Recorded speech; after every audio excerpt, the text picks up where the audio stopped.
Le 5-9. Le 5-9. Info. Sud Radio. Bonjour Christophe Bordet. Bonjour. Votre invité, la candidate UDI à la région Île-de-France, sénatrice de Paris, Chantal Joanneau. Bonjour Chantal Joanneau. Bonjour. Ancienne ministre des Sports, le scandale à la FIFA. Sepp Blatter sera réélu tout à l'heure à la tête de l'organisation. Il n'y a pas beaucoup de suspense en réalité. Vous auriez voté, pour Sepp Blatter ? Difficile de voter pour un homme qui est pris dans une telle tourmente. Je suis pas sûre que son élection soit aussi facilement acquise. Vous croyez que ça sera plus difficile que ce que l'on pense ? Il est certain que les voix de l'UEFA et de l'Europe pèsent lourd. Ceci dit, les accusations sont lourdes. Elles sont très très lourdes et la position de Michel Platini ne va pas l'aider. Alors justement, Michel Platini a dit hier « Les gens ne veulent plus de Sepp Blatter. Trop d'affaires ont secoué le monde du football. Platini préfère soutenir le prince Ali. A-t-il raison ?» Ça, c'est des débats totalement internes. On ne peut pas reprocher au prince Ali le fait qu'il soit... On dit c'est un homme qui a de l'argent, qui est honnête, etc. Donc lui, il ne se laissera pas... Il est très engagé dans le monde du sport. Le problème, c'est que ces affaires de corruption sont pas propres à Sepp Blatter. C'est l'ensemble du système aujourd'hui qui est mis en cause et du système de corruption. Parce qu'il faut savoir comment marche la FIFA. La FIFA est propriétaire de la Coupe du Monde, enfin de toutes les Coupes du Monde. Ce qui lui rapporte un argent phénoménal de 5 à 6 milliards d'euros de mémoire, dont plus de la moitié sont effectivement utilisés pour des organisations de Coupe du Monde, 20% pour le développement du sport et le reste, donc il reste des sommes colossales pour effectivement d'autres dépenses et notamment le fonctionnement interne. Quand il y a autant d'argent dans un système effectivement qui n'est sous très peu de contrôle, voire aucun contrôle, c'est l'ensemble du système qui conduit à ça. Donc je crains que ce ne soit pas une question purement personnelle de Sepp Blatter. Alors, pour revenir un instant quand même sur les propos de Michel Platini, parce que c'est important, et puis surtout, ils ont fait du bruit hier. Comment vous jugez la prise de parole de Platini hier demandant la démission de Sepp Blatter ? Et tout ça est bien tardif. Si Michel Platini était au courant, si tout ça est bien tardif, on s'étonne que ce soit tout d'un coup à la veille d'une élection, au moment du lancement d'une enquête ou de la révélation d'une enquête, qu'il ait ses propos. Si vraiment il est aussi dégoûté des affaires d'argent et de corruption qui minent aujourd'hui le monde du football, parce que ça fait du mal à l'ensemble du monde du football, je trouve que sa parole est bien tardive. Vous n'avez pas le sentiment que Platini joue un peu sa carte personnelle dans cette affaire au final ? Non ? Il s'est pas présenté. Voilà, il règle peut-être des comptes personnels, ça c'est autre chose. Mais ce que je regrette, c'est que lui qui a été quand même un des fers de lance, par exemple du fair play financier, donc d'une moralisation du football, en tout cas dans son rapport à l'argent, qui n'ait pas eu le courage de dire les choses avant. Sepp Blatter dit quelque chose aussi d'assez intéressant. Il dit il était impossible de voir arriver cette affaire. Non. L'enquête nous le dira. Oui. L'enquête ça, c'est un peu facile comme réponse. Non, mais j'ai pas d'autre. Je suis pas membre de la FIFA, je suis pas membre de l'UEFA. Ce genre, effectivement, les doutes, les soupçons ont quand même été très précoces, notamment face au Qatar, dans l'attribution de la Coupe du Monde au Qatar et donc la Coupe du Monde à la Russie. J'ai pas des éléments qui me permettent, moi, de dire très clairement. Je fais pas partie du système. Donc, je préfère dire et en toute franchise. Mais bonne observatrice en tant qu'ancienne ministre des Sports et en tant qu'ancienne sportive de haut niveau, bien évidemment. Oui, alors dans le karaté, je vous assure, il y a pas des milliards qui se promènent. Non, ça va. Non. Bon. Dites-moi, Chantal Joanneau, une chose est certaine, en tout cas pour le moment. À aucun moment, la justice américaine met en cause directement Sepp Blatter. Mais voilà, c'est pour ça que, effectivement, je vous disais tout à l'heure, c'est le système. Aujourd'hui, qui est manifestement potentiellement corrompu et que ça ne peut pas être une affaire d'homme et demander sa démission n'est pas nécessairement la solution. Mais je suis pas certaine qu'il soit réélu. Il y a quand même beaucoup de débats. Alors, est-ce que cette affaire finalement de corruption dans le foot mondial, c'est du sport ou de la politique ? c'est certainement pas du sport. Ça n'a strictement rien à voir avec le sport. Le monde du football, moi, je me souviens d'un rapport qui avait été fait par Éric Besson, l'ancien ministre, qui est un passionné de football, qui avait fait un rapport sur le foot professionnel et qui disait, grosso modo, qui expliquait que c'était devenu de l'événementiel. Donc on n'était plus tellement dans le sport. Il y a des sportifs, parce que les footballeurs sont des sportifs, mais que tout ce qui tourne autour, c'est de l'événementiel. Donc tout ça, ces affaires de corruption, ces affaires d'argent, c'est pas du sport. C'est effectivement de l'événementiel, c'est de l'argent. Quand on dit qu'on vend des joueurs, enfin quand on a le mercato, c'est effrayant d'entendre les commentaires des journalistes sportifs qui vous expliquent que tel joueur a été vendu tant d'argent. Enfin, on dirait ça dans n'importe quel autre domaine, on se ferait hurler dessus. Si je vous demandais si c'était de la politique ou du sport, c'est parce que je me disais ce matin, en préparant cette interview, que finalement, il faudrait que ce soit peut-être encore plus de la politique. Pour une raison très simple, regardez ce que dit Noël Le Graët, le patron du foot français, hier. Il déclare « Je vais voter pour Sepp Blatter ». Bon.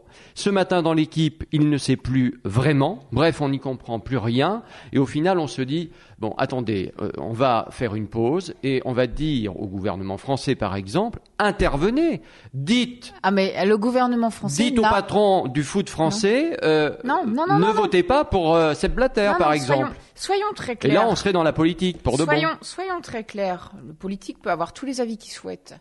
Les fédérations et la fédération du football en particulier est totalement indépendante et autonome. Elle n'a pas besoin du ministère pour vivre, elle s'en passe très bien et d'ailleurs en général, elle s'assied parfaitement sur les positions du ministre des Sports et du ministère en général.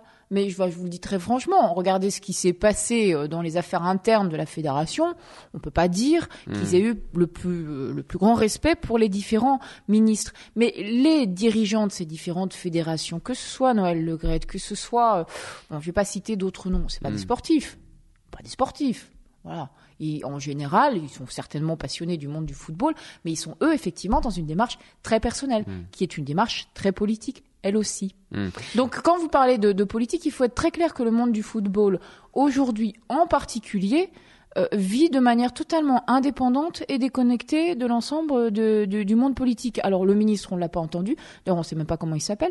Et ça, aujourd'hui, effectivement, nous, on peut avoir des positions, mais moi, ce qui me frappe dans le monde du football aujourd'hui, qui est en train de salir l'ensemble du sport, en tout cas, la FIFA, qui est en train de salir l'ensemble du monde du football, parce que le football, heureusement, ça se limite pas à ça, c'est que, oui, effectivement, il vit de manière indépendante et le ministre peut s'agiter sur sa chaise, ça ne changera rien.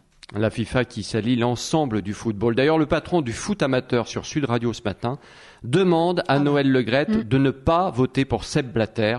Il l'a déclaré il y a quelques instants sur Sud Radio. Le foot amateur n'a strictement rien à voir avec ce qui se passe à la FIFA et au foot professionnel. Mais quand il voit tout ce qui se passe, il est un peu dégoûté. Quand vous regardez, je vous expliquais tout à l'heure que la moitié des 5-6 milliards qui sont récupérés sur des coupes du monde va effectivement à l'organisation de ces coupes. Et il n'y a que 20% qui vont au développement du sport et du foot. Que 20%. C'est ça là, et c'est pareil en France. Les chiffres sont pas éloignés. Dites-moi en 2 mots, la FIFA, c'est un système que vous jugez comment, vous, stalinien? Est-ce que c'est stalinien? Est-ce que c'est en tout cas c'est pas un système ni très démocratique ni très exemplaire. Chantal Joanneau, vous êtes avec nous pour répondre aux questions des Français qui nous écoutent ce matin. Alors bien sûr, on parle du foot et on parle de cette affaire de corruption dans le foot mondial, mais pas que. Et d'ailleurs, on accueille Jean-Marc qui habite en Gironde. Bonjour Jean-Marc. Bonjour Christophe. Bonjour Madame Joanneau. Jean-Marc, votre question à Madame Joanneau. Madame Joanneau, je suis quelqu'un qui écoute ce que vous dites et qui aime bien ce que vous faites en politique, le rafraîchissement, c'est très intéressant. Seulement, malheureusement, je vois que Chantal Joanneau est fraîche, c'est quand même l'info du matin là, hein, Jean-Marc. Tout le matin. Tout à fait. Et votre parti politique, vous disiez que ça allait être la révolution, le nouveau ordre pour faire de la politique. Et malheureusement, je suis en train de voir que l'UDI, est en train de partir, comme tous les partis, dans la déliquescence du pouvoir et des postes. Et comme dans le football, comme dans la FIFA, on est en train de marchander, malheureusement, l'UDI, Monsieur Lagarde, est en train pour être ministre, si Nicolas Sarkozy gagne, est en train de vendre votre peau Au lieu d'être tête de liste, vous allez passer juste sur une petite liste départementale derrière Valérie Pécresse. Et puis il sera présent sur les primaires théoriquement en 2016. Alors qu'est-ce que vous pensez de cette politique que l'on entend aujourd'hui? Déjà, il faut faire la part entre la rumeur et la réalité. La réalité, c'est que aujourd'hui, je conduis une liste indépendante en Île-de-France, qu'il n'y a absolument aucune union avec l'UMP, que Jean-Christophe Lagarde d'ailleurs y est fermement opposé, que la seule personne d'ailleurs du centre qui sera au fameux congrès des Républicains, c'est Maurice Leroy, mais Maurice Leroy, il a toujours été très proche de Nicolas Sarkozy, donc il représente pas du tout l'UDI. D'ailleurs, il n'y va pas en tant que représentant de l'UDI, et que Jean-Christophe Lagarde ne s'est pas fait élire du tout sur cette logique-là. Il s'est fait élire sur une logique d'indépendance de l'UDI. Donc, il y a effectivement toutes les rumeurs qui veulent mettre à mal Jean-Christophe Lagarde, et puis il y a la réalité qui est qu'aujourd'hui, il n'y a absolument pas d'union avec l'UMP ou en tout cas le parti de Nicolas Sarkozy. Et que nous sommes en Île-de-France sur des listes indépendantes, que face à Laurent Wauquiez, j'ai mon collègue Franck Régnier qui maintenant a déclaré qu'il souhaitait y aller, et qu'il y en a bien d'autres qui souhaitent aussi effectivement monter des listes indépendantes. Chantal Joanneau, moi j'ai une question par rapport à ces régionales en Île-de-France. Vous allez, moi je vous le dis, vous allez faire perdre la droite et le centre à Paris si vous continuez à dire non à l'union avec Valérie Pécresse. Vous le savez bien. Et pourquoi donc? Mais parce que vous savez bien qu'il faut qu'il y ait cette large union pour gagner. Et pourquoi donc? On est au premier tour. On est sur un système. Mais l'UDI ne représente rien aujourd'hui, Chantal Joanneau, vous le savez bien. Vous vous faites le porte-parole des méchants. Là, l'UDI aujourd'hui en Île-de-France, c'est entre 10 et 12% en Île-de-France, en tout début de campagne en plus. Premièrement. Deuxièmement, il faut savoir qu'on est sur un système d'élection à la proportionnelle, ce qui n'a rien à voir avec un système d'élection à l'élection majoritaire, que le Front National est chez nous plus faible qu'ailleurs, donc il n'y a aucune chance que nous excluions effectivement un parti républicain. Troisièmement, moi j'ai toujours été très clair, après le premier tour, j'ai aucun problème, soit à ce que Valérie Pécresse fasse alliance avec moi si je suis devant, soit à ce que je fasse alliance avec Valérie Pécresse si elle est devant. Parce qu'en plus, je n'ai aucun problème personnel avec Valérie Pécresse. Donc l'union, ça sera plutôt au second tour? Bah oui. Chantal Joanneau qui est avec nous jusqu'à 9h pratiquement pour répondre à vos questions. Et justement, on accueille Michel qui habite Paris. Bonjour Michel. Oui, Argelès-sur-Mer aujourd'hui. Argelès-sur-Mer. Il est en vacances Michel, donc c'est ça. Oui. Bonjour Madame Joanneau. Bonjour. Votre question. Oui, pour les primaires de l'opposition, allez-vous, ainsi que l'UDI, rallier Alain Juppé afin de barrer la route d'un second mandat présidentiel pour Nicolas Sarkozy? Voilà une question courte, précise. Voilà une question courte, précise et concise, et un peu anticipée, puisque l'UDI n'a pris aucune position sur les primaires. Il peut y avoir des positions individuelles, mais on n'a pris aucune position. Et d'ailleurs, je n'en prendrai aucune parce que c'est pas l'urgence aujourd'hui de répondre à la question des primaires. Parce qu'aujourd'hui, l'urgence, ce sont les élections régionales. Donc l'UDI n'a pas position là-dessus, n'a pas pris de position là-dessus. Puisqu'on va avoir un Conseil national début 2016 consacré à ce sujet, parce qu'on souhaite recueillir l'avis des adhérents de l'UDI. Et je pense qu'en plus, honnêtement, c'est comme si tout le débat politique aujourd'hui se focalisait sur une seule chose, l'élection présidentielle. Enfin, pardon, les élections régionales, c'est quand même extrêmement important. Le budget de la région Île-de-France, c'est plus de 5 milliards d'euros, voire 6 si on prend les fonds européens. C'est quand même extrêmement important. Et de ces nouvelles régions qui sont immenses pour certaines d'entre elles. Oui. Immenses, qui sont puissantes, qui sont aujourd'hui les premiers investisseurs dans le domaine des transports. Ces nouvelles régions, non ? Non, mais c'est de la proximité. Enfin, l'État aujourd'hui ne peut pas tout gérer en direct. D'ailleurs, il le fait pas nécessairement très bien. Vous avez des régions qui ont un budget équivalent à celui de la Belgique, quoi, pratiquement. Donc c'est ça qui est dingue, quoi. Oui, on est un grand pays en même temps. Mais la question, c'est qu'est-ce qu'on fait de cet argent? Est-ce qu'on l'utilise bien? Est-ce qu'on développe les transports? Est-ce qu'on en fait vraiment du service pour les habitants? Ou est-ce qu'on en fait du saupoudrage, effectivement, pour des raisons très politiques? Donc c'est ça la question centrale. Mais de fait, pour répondre à la question au sujet des primaires, pour nous, c'est pas l'immédiat, et on ne veut absolument pas tout le temps se déterminer par rapport à l'UMP et aux problèmes internes de l'UMP. Ça, c'est un problème interne à l'UMP. Mais Nicolas Sarkozy dit aujourd'hui dans les conditions, il demande à ce que l'UDI participe aux primaires. Ça, c'est un niet absolu. Je veux dire, c'est un niet absolu. Il n'y aura aucun accord. Il y aura aucun accord. Et s'il y en a un, alors là, franchement, il y aura aucun accord. S'il y a un accord, vous démissionnez, vous, non, mais de l'UDI. C'est pas possible. On renierait toute notre parole vis-à-vis de nos adhérents. On s'est engagé et ça, je suis certaine, Jean-Christophe Lagarde ne signera aucun accord où la question des primaires est abordée. À part l'orgueil, j'ai envie de vous dire, parce que, bon, voilà, quand on est un homme ou une femme politique, on a envie forcément d'être numéro 1 sur l'affiche, et c'est bien normal, mais à part l'orgueil, à part vouloir être numéro 1 sur l'affiche en Île-de-France, qu'est-ce qui vous empêche aujourd'hui, là, maintenant, de rejoindre Valérie Pécresse en Île-de-France, honnêtement? Mais on n'a pas fondé l'UDI, pour être tout le temps la roue de secours de l'UMP. Enfin, on a fondé l'UDI parce qu'on a des convictions qui nous sont propres sur les questions européennes, parce qu'on est très favorable à la décentralisation, parce qu'on est très favorable à l'écologie. Et quand je prends la question de l'Île-de-France en particulier, sur les questions écologiques, aujourd'hui, il faut quand même avoir un peu plus de courage. On vote pas pareil entre l'UMP et l'UDI à la région Île-de-France sur ces sujets-là. Moi, aujourd'hui, ce que je souhaite, par exemple, c'est qu'on mette en place très clairement une écotaxe poids lourds pour les poids lourds en transit en la région Île-de-France, parce que c'est une catastrophe sanitaire ce qui se passe sur la pollution de l'air. D'ailleurs, je vais demander à Ségolène Royal de faire un moratoire sur le démantèlement des fameux portiques de l'écotaxe poids lourds, parce que s'il y a un changement de majorité, qu'on arrive au pouvoir, moi je souhaite mettre en place cette écotaxe poids lourds. Donc il faut garder ces portiques maintenant. Donc il faut garder ces portiques, mais on est tellement ridicule en France. On a payé des millions pour les mettre en place, on va payer des millions pour les supprimer, alors même qu'on a un problème sanitaire de pollution de l'air grave en Île-de-France et qu'on pourrait les utiliser justement pour réguler le trafic. Oui. Chantal Joanneau, est-ce que vous avez conscience qu'en Île-de-France, vous pourriez à un moment favoriser l'élection d'un président socialiste comme Claude Barthelone? Mais certainement pas. Alors là, déjà, pour deux raisons. La première, je vous l'ai dit tout à l'heure, on a un mode de scrutin à la proportionnelle. Donc ça fonctionne pas comme l'élection majoritaire.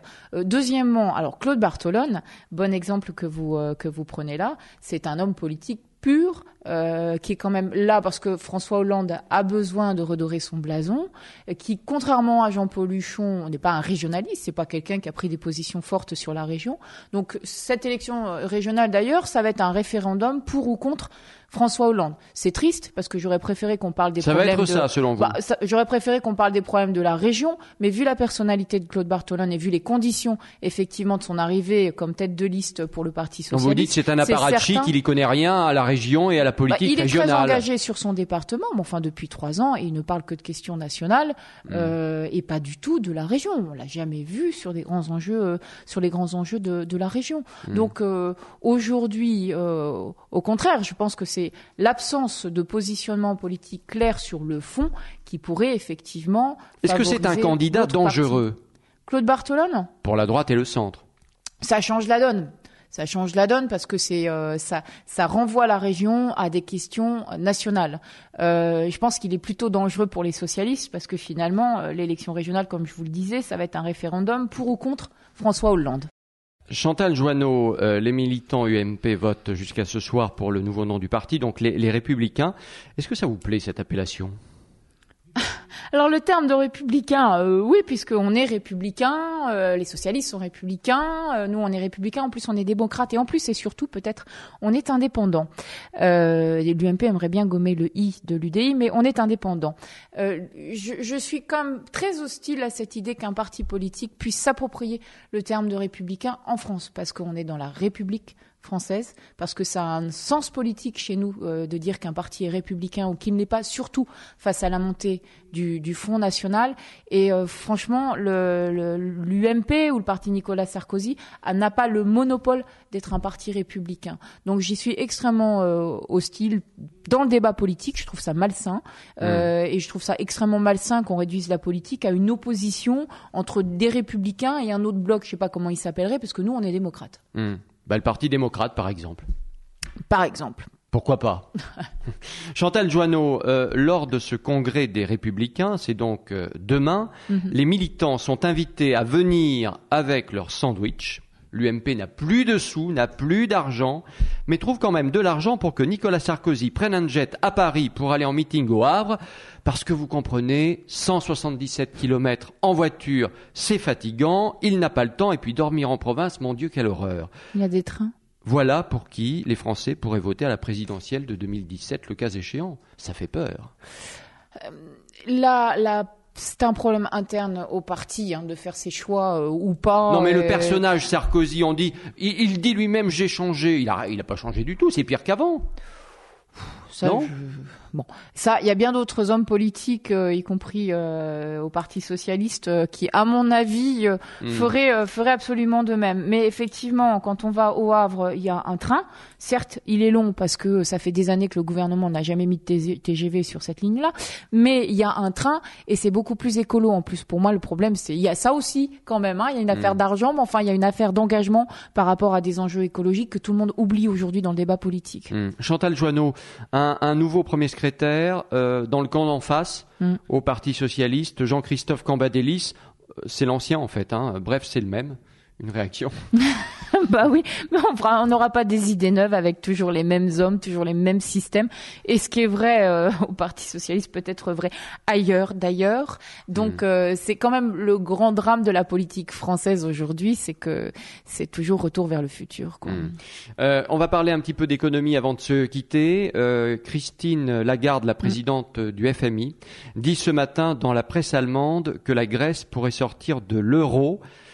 J'ai envie de vous dire, c'est grave, docteur, ou à votre avis, ça ne change rien et l'euro restera la monnaie des autres pays qui sont dedans aujourd'hui ou pas ? L'erreur à l'origine, c'est effectivement que la Grèce soit rentrée dans l'euro alors qu'elle avait des difficultés économiques qui sont pas nouvelles, qui sont pas du tout liées à l'euro. Elles existaient bien avant son entrée dans l'euro. Donc l'Europe n'a rien à voir avec les difficultés économiques de la Grèce. Si elle sort de l'euro, c'est un mauvais signe, effectivement, parce que ça va être interprété comme tel. Est-ce que ça peut tout faire dégringoler derrière, par les marchés politiques. Mais vous savez, l'euro aujourd'hui, il n'ira bien que si enfin on s'engage à avoir une Europe fédérale avec un nombre de pays restreint qui souhaitent aller plus loin, qui souhaitent avoir une politique budgétaire commune, qui souhaitent aller vers une harmonisation fiscale et sociale commune. Sinon, l'euro va continuer à connaître des soubresauts. La monnaie européenne n'a pas créé l'Europe. C'est une Europe fédérale qui va créer l'Europe. Encore une question, Chantal Joanneau. Le Royaume-Uni doit-il rester dans l'Union européenne ? C'est la question officielle. Moi, très clair. Attendez, c'est la question officielle qui sera posée aux Britanniques lors du référendum fin 2017. Est-ce que vous êtes inquiète ? Qu'ils prennent leurs décisions. Moi, je suis pas du tout inquiète sur ça. Mais s'ils sortent de l'Europe, alors c'est give our money back. Parce que quand le Royaume-Uni, effectivement, a accepté de rester dans l'Europe, vous vous souvenez qu'il y avait cette fameuse phrase de Thatcher qui était I want to keep my money, grosso modo, je veux garder mon argent.